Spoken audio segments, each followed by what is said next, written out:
Alright, hello everybody. This will be the solution video for quiz number 3 for last week's quiz, which was on effective nuclear charge and periodic trends.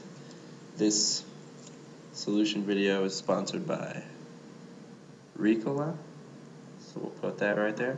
Alright, so question number 1. First we need to explain why effective nuclear charge increases as you go from left to right in a given period. So the correct answer to this question, to get 2 points right off the bat, you just had to note that as you go left to right in period, more protons, the actual nuclear charge, capital Z, goes up. That was 2 points. So for each extra that we add to the atomic number, the number of protons in the nucleus goes up by 1. But to finish the question, we have to explain the effects of that. An important thing to remember is that as you add another proton, you add another valence electron. But for valence electrons in same subshell, shielding is inefficient. S equals 0.35 inefficient. So you add a new valence electron to the electron cloud, but it's poor at shielding the other valence electrons that are in that same subshell. So you get, even though you added a whole 1 unit of positive nuclear charge, we're really only adding about 0.35 of a negative charge to that valence shell because of the inefficient shielding. So that was worth another 1. And then to finish off the question and get full credit, you had to connect the dots there and say that valence electrons on the right feel stronger electrostatic force, or something similar. So as we move from left to right, we're adding more protons and we're adding more valence electrons, but those valence electrons shield each other inefficiently, which is expressed by this, which is what is physically expressed by the shielding constant of 0.35. And as a result, the valence electrons on the right side of the periodic table feel a stronger electrostatic force or a stronger effective nuclear charge than the electrons on the left of the periodic table. So there's your 4 points laid out right there. All right, second question. We'll move our sponsor down here. So a plot of the second ionization energy as a function of atomic number is illustrated. Explain why the I2 of carbon is less than the I2 of boron. So the first step to solving this equation is solving this question is thinking about the electronic configurations of both of these ionic species. So we know that the I2, the reaction that accounts for the reaction that describes the second ionization energy, is to move some species X already singly ionized in the gas phase to gas phase X2 plus an electron. So write out the electron configuration for boron positive. That's going to be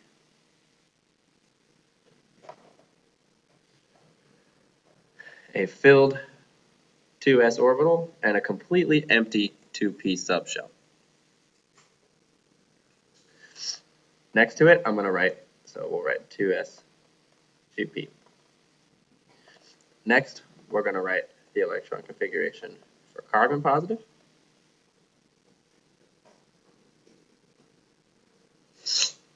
And we've got a full 2s subshell and 1 electron in the 2p. So there were several answers to this question that were incorrect. Most of the incorrect answers seem to want to say something about the exchange energy of disrupting the paired electrons in this boron plus shell. And that's not actually the correct answer. The correct answer is much more simple than that. If we take a look at this energy diagram that we've drawn, the 2p electron of carbon is simply in a higher energy level than that of the 2s electron of boron. So the energy difference between 2p and 2s is large. And that's going to be a greater energy difference than the favorable energy of spin pairing in that 2s orbital. So the simple answer was energy for carbon 2p is greater than energy for boron 2s. And because it has more energy, it's less stable. So we'll write less stable, more stable. Because this 2p electron is less stable than either of the 2s electrons in boron plus, the ionization energy is left. It has the ionization energy is less for carbon than it is for boron. So this effect dominates over all of the pairing effects or all the exchange effects, and is really the only important factor for part B. All right, so moving right along, part C, sponsored by Ricola. In the same plot above, explain why the second ionization energy of fluorine is less than that of oxygen. So once again, we already wrote the equation, the chemical reaction that shows the second ionization energy. Let's do it again. Gas phase X plus goes to gas phase X2 plus an electron. So I'll start by writing the O positive electron configuration. 2p, 2s, and that should have 1, 2, 3, 4, 5 valence electrons.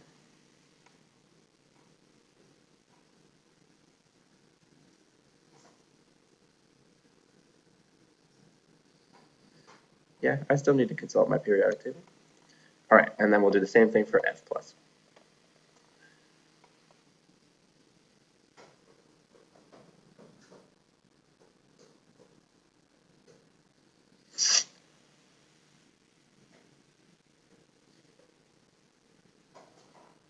All right, so now if I draw the reaction of taking this to F2 plus, I'll move this up a little bit so it doesn't get cut off. So we'll take out an electron, really quickly sketch this out, 2p, 2s,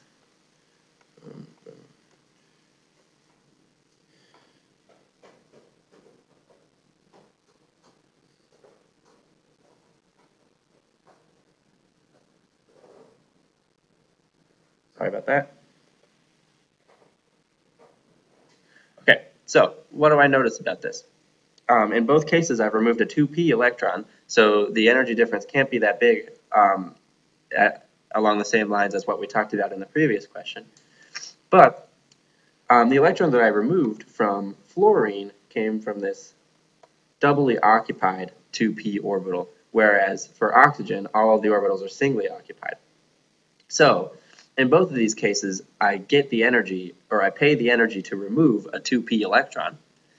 But in the case of fluorine, I've alleviated the Coulombic repulsion energy. If you remember, this Coulomb energy is destabilizing. So when I eliminate the Coulomb energy, I get energy back because my overall electron configuration is more stable. So to put it in the most simple way possible, in both of these cases, I've paid the energy of removing a 2p electron. In the oxygen case, I just pay that energy and I don't get any refunds.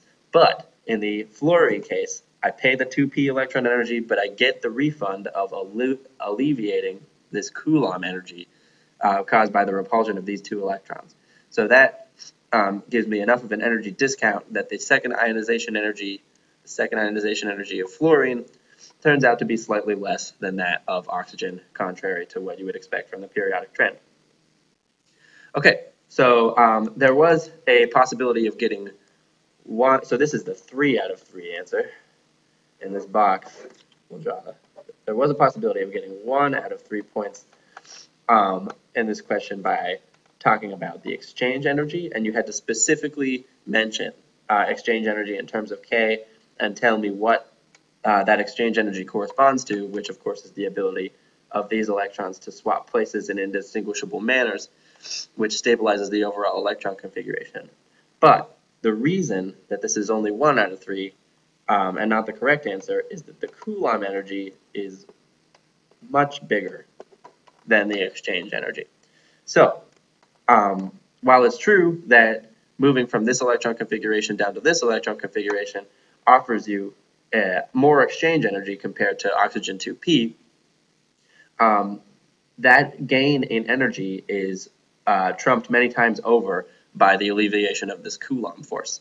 So because C is much larger than K, the answer in which the trend in second ionization energy was attributed to the Coulomb energy is the correct answer.